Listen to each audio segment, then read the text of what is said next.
இது ஒரு நாளில் ஏற்பட்ட விஷயம் கிடையாது. பல வருடங்களாக, குறிப்பாக திரு மோடி அவர்கள் வந்ததுக்கப்புறம் அவர் எடுத்த முடிவுகள், அவர் எடுக்காத இருந்த முடிவுகள், அவர் பேசிய விஷயங்கள், அவர் பேசாத இருந்த விஷயங்கள், இது எல்லாம் சேர்ந்து தான் இன்றைக்கி இந்த நிலைமை நம்மளை கொண்டு வந்து விட்டுருக்கு என்பது தான் முக்கியமான கருத்து.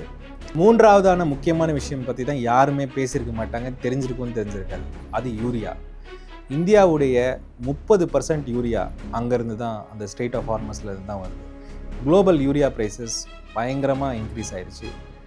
இந்தியாவுடைய யூரியா ப்ரொடக்ஷனும் ரொம்ப கட் டவுன் ஆகிடுச்சு. ஏன்னா ஒரு பக்கம் உங்களுக்கு கச்சா எண்ணெய் இல்லாததுனால கேஸோ இல்லை குக்கிங் டீசலோ அந்த விஷயங்கள் இல்லை.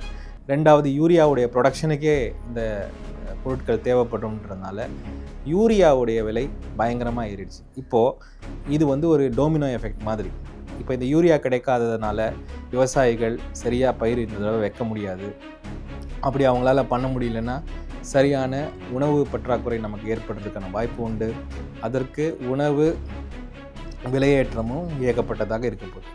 எப்படி பாருங்கள், ஒரு பர்ஷியன் கல்ஃபில் ஒரு 21 மைல் நீர்ப்பரப்பில் ஏற்படுற சம்பவங்கள் நம்மளுடைய அரிசி பருப்பு வரைக்கும், நம்மளுடைய சுகாதாரத்துக்கு வரைக்கும் பாதிப்பை ஏற்படுத்த விடுக்கின்றது. வரும் காலங்களில் அதுவும் நம்ம பார்ப்போம்.